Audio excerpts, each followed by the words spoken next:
तो नमस्कार दोस्तों, स्वागत है आपका इनके फाइनेंस स्टॉक्स की अगली वीडियो में। तो बेसिकली आपको पता ही है, हमारी बैंकिंग सीरीज चल रही है। हमने काफी सारे बैंक्स और एनबीएफसी के टॉपिक को कवर करा है। लास्ट वीडियो में हमने पुणे वाला फिनकॉप के बारे में बात करी थी। तो आज हम बेसिकली एक ऐसे ही एनबीएफसी के टॉपिक को लेकर आए जिसका नाम है चोलामंडलम। तो आज हम बेसिकली उसके ऊपर बात करेंगे कि चोलामंडलम के आज हम पर्सनल लोन के ऊपर बात करेंगे और नेक्स्ट वीडियो में चोलामंडलम की ओडी फैसिलिटीज के ऊपर बात करेंगे। तो बेसिकली आज हम चोलामंडलम पर्सनल लोन के ऊपर बात करते हैं कि इसमें कितनी सैलरी चाहिए, क्या स्पेसिफिकेशन है, कितनी मैक्सिमम फंडिंग है, टेन्योर क्या है, या किन कस्टमर्स को चोलामंडलम से लोन लेना चाहिए। ठीक है, तो बेसिकली जनरली आज इसी टॉपिक के ऊपर बात करते हैं।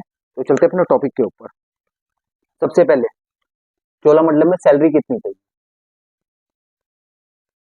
चोलामंडलम में जो सैलरी चाहिए, अगर आपकी कंपनी प्राइवेट लिमिटेड और वो लिस्टिंग आ रही है,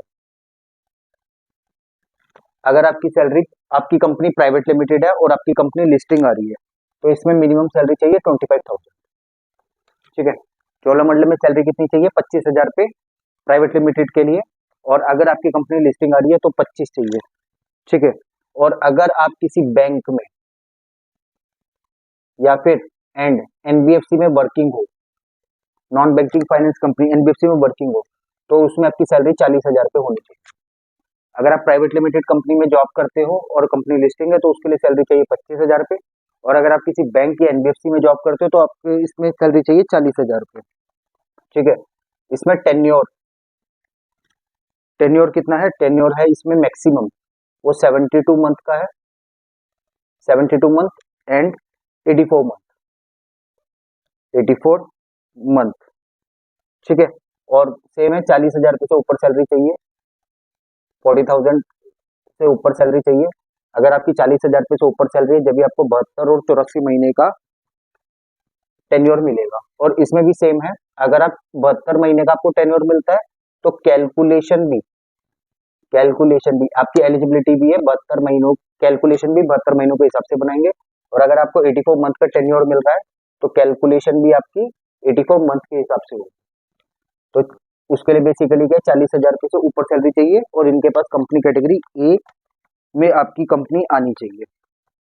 इसके अंदर सबसे प्लस पॉइंट क्या है, ये ग्रॉस सैलरी का ग्रॉस ग्रॉस सैलरी का ग्रॉस सैलरी का 3 टाइम्स तक क्रेडिट कार्ड ऑब्लिगेट नहीं करता, क्रेडिट कार्ड ऑब्लिगेट ही नहीं करता, ऑब्लिगेट ही नहीं करता। और इसके अलावा क्या है, मैं पहले इसका बता देता हूँ। ग्रॉस सैलरी का 3 टाइम्स तक ये क्रेडिट कार्ड ऑब्लिगेट ही नहीं करता। चोलामंडलम में अगर आप अपनी फाइल को प्रोसेस करवाते हो, तो ये ग्रॉस सैलरी का 3 टाइम्स तक क्रेडिट कार्ड को ऑब्लिगेट ही नहीं करता। उसका मतलब क्या है, अब जैसे सपोज करो आपकी सैलरी ग्रॉस में आ रही है 90,000 पे, और पीएफ और जो डिडक्शन होते हैं उसके बाद में आपकी सैलरी आ रही है 72,000 पे। तो पूरी ये चोलामंडलम क्या करेगा, जो आपका ग्रॉस आ रहा है ना, ग्रॉस सैलरी जो आपकी 90,000 पे है, 90 को मल्टीप्लाई कर लो 3 से, 2,70,000। तो ये आपके, अगर आपका कार्ड, आपके 3 कार्ड हैं, एक कार्ड है 50,000 का, एक कार्ड है 60,000 का, और एक कार्ड है 50,000 का। तो कितना हो गया, ये हो गया 1,10,000 का। ये 2,70,000 के कार्ड को आपका ऑब्लिगेट ही नहीं करेगा। ग्रॉस सैलरी का, जितनी आपकी ग्रॉस सैलरी है, मल्टीप्लाई कर लो 3 से। अगर उतने तक के कार्ड आपके उससे नीचे है, तो ये 3 टाइम्स तक आपके कार्ड को देखता ही नहीं है। जैसे काफी बैंक्स में होता है ना, अगर 1 लाख के अपने कार्ड यूज कर रखे हैं, तो 1 लाख का कार्ड यूज करा तो मतलब आपकी सैलरी में से 5,000 पे माइनस कर देंगे।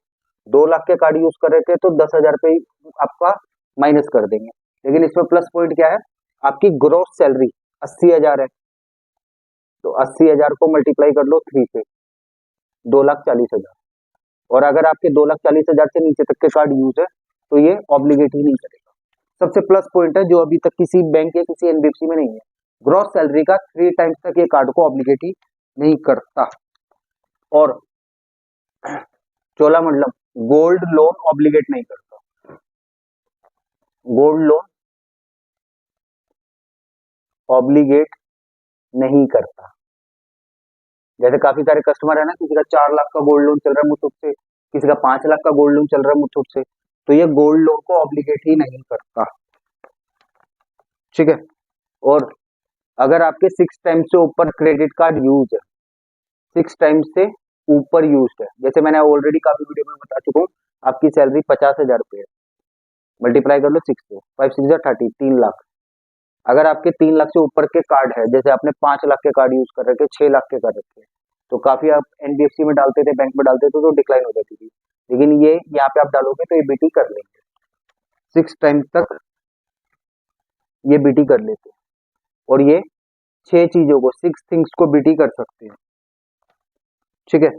जैसे आप 6 चीजें इसमें बीटी करवा सकते हो, 3 आप कार्ड करवा लो, 3 आप लोन करवा लो, या 2 आप कार्ड करवा लो, 2 पीएल करवा लो। ठीक है। या फिर आप 2 ओडी करवा लो, मतलब कि 6 चीजें आप 6 थिंग्स इसमें बीटी करवा सकते हो। और सेम इसमें भी क्या है, 6 EMI पेड होनी चाहिए आपकी इसमें बीटी के लिए। जैसे आप सपोज करो आपने एक एक्सिस बैंक का लोन चला रहे 5 लाख का, जिसकी आपने 4 EMI करी है, लेकिन आप चाहते हो चोलामंडलम में बीटी करवा लो, तो वो बीटी नहीं होगा। एटलीस्ट कम से कम 6 EMI आपकी पेड होगी किसी भी एनबीएफसी के लोन की या किसी भी बैंक के लोन की, उसके बाद आप बैलेंस ट्रांसफर करवा सकते हो चोलामंडलम में। ये चीजें हैं।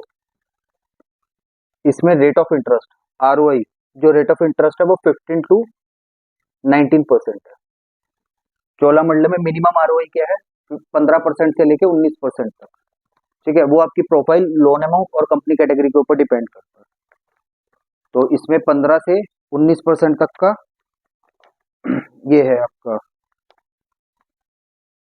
Interest rate. Maximum funding 20 lakh है, मैक्सिमम फंडिंग 20 लाख है चोलामंडलम में, 20 लाख है। ठीक है। और पीएफ इसमें ज्यादातर 2% का जाता है, 2% का, लोन अमाउंट का 2%। 10 लाख का लोन ले रहे हो तो 20,000 पे, और वैसे नेगोशिएट भी हो जाता है, वो आप केस बाय केस के ऊपर डिपेंड रहता है। ठीक है। अगर इसमें आप क्या डी आ रही है आपकी कंपनी, तो ये लोन देते हैं 48 मंथ के लिए।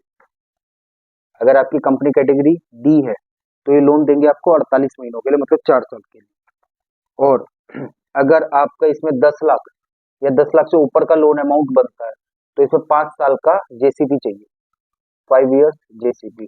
और वहीं बिलो 10 लाख है तो इसमें जेसीबी चाहिए 2 साल का, 2 साल का जेसीबी। अब जेसीबी क्या होता है, मैं दोबारा से आपको बता देता हूँ।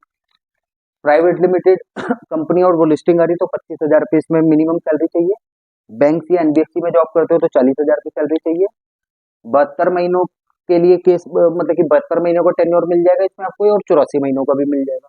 अगर आपको टेन्योर 72 महीनों का मिल रहा है तो कैलकुलेशन भी 72 मंथ की हो जाएगी, और अगर आपको टेन्योर 84 मंथ का मिल रहा है तो कैलकुलेशन आपकी 84 मंथ के लिए हो जाएगी। ग्रॉस सैलरी का 3 टाइम्स के कार्ड को ऑब्लिगेट ही नहीं करते। अगर आपकी ग्रॉस सैलरी 1 लाख रुपए है और आपने कार्ड 2 लाख के यूज करे, 2.5 लाख, मतलब 3 लाख से नीचे करे, तो ये आपका ऑब्लिगेट ही नहीं करेंगे। गोल्ड लोन ऑब्लिगेट नहीं होता, सबसे बढ़िया चीज है। 6 टाइम से ऊपर अगर आपके कार्ड वगैरह है तो वो आप बीटी करवा सकते हो इसमें। और अगर आप किसी लोन को, किसी एनबीएफसी के लोन को बीटी करवाते हो तो एटलीस्ट कम से कम 6 EMI पेड होनी चाहिए। ब्याज दर इसमें 15 से लेकर 19% तक का है, वो बाकी आपके लोन अमाउंट, कंपनी कैटेगरी और आपकी प्रोफाइल के ऊपर ही आपको मिलेगा। मैक्सिमम फंडिंग 20 लाख की है। प्रोसेसिंग फीस इसमें 2% है, आप बात करके नेगोशिएट भी करवा सकते हो। अगर आपकी कंपनी कैटेगरी डी में आ रही है या आपकी कंपनी के बाद लिस्टिंग ही नहीं आ रही है और आप कह रहे हो कि मेरी कंपनी को लिस्ट कर दो, अगर एक कैट डी में लिस्ट करते हैं तो आपको मैक्सिमम 4 साल के लिए ही ये फंडिंग देंगे। और इसमें 10 लाख से ऊपर का लोन अमाउंट है, अगर सपोज करो आपने फाइल लगाई और आपका लोन अमाउंट बना 15 लाख का, तो ये 15 लाख देंगे आपको, लेकिन उसके लिए 5 साल का जेसीपी देना पड़ेगा, जॉब क्वांटिटी प्रूफ। मतलब आपको 5 साल का अपना प्रूफ देना पड़ेगा कि मैं इस पूरे पिछले 5 साल में मैंने यहाँ पे जॉब करी है। अब सपोज करो करंट कंपनी में आपको 2 साल हो गए, तो वहां का आप ऑफर लेटर दे दोगे, सैलरी स्लिप पे लिखा हुआ आ रहा होगा कि हाँ डेट ऑफ ज्वाइनिंग 2 साल की, और उससे पहले का जो प्रीवियस कंपनी का आपको रिलीविंग लेटर देना पड़ेगा। रिलीविंग लेटर में आपकी जॉब स्विच करने की डेट होगी और लास्ट कंपनी का आप ऑफर लेटर दे देना। मतलब 5 साल का आपको जॉब क्वांटिटी प्रूफ देना पड़ेगा कि 5 साल पिछले आपने जॉब कहाँ कहाँ करी है। और अगर आपका 10 लाख से नीचे का लोन अमाउंट है तो उसमें आपको 2 साल का जॉब क्वांटिटी प्रूफ देना पड़ेगा। अब मैं इसमें डॉक्यूमेंटेशन बता देता हूँ। वही रहते हैं इसमें PAN card, Aadhaar card, passport size photo, 1 passport size photo, और आपका 3 महीने की सैलरी स्लिप, 3 मंथ की बैंक स्टेटमेंट। ये नॉर्मल से डॉक्यूमेंटेशन रहते हैं। तो बेसिकली इसमें यही है। और अगर आपको फिर भी चोलामंडलम के रिगार्डिंग कोई क्वेरी है तो आप मेरे से पूछ सकते हो, या तो आप मेरे को कॉल करके पूछ लो, या फिर आप मेरे से कमेंट्स वगैरह में पूछ लो, मैं उसका आंसर दे दूंगा। तो बेसिकली आज की वीडियो में इतना ही। तो दोस्तों हमारी वीडियो को लाइक करिए, सब्सक्राइब करिए एंड शेयर जरूर करिए। मिलते हैं आपसे अगली वीडियो में अगले टॉपिक के ऊपर।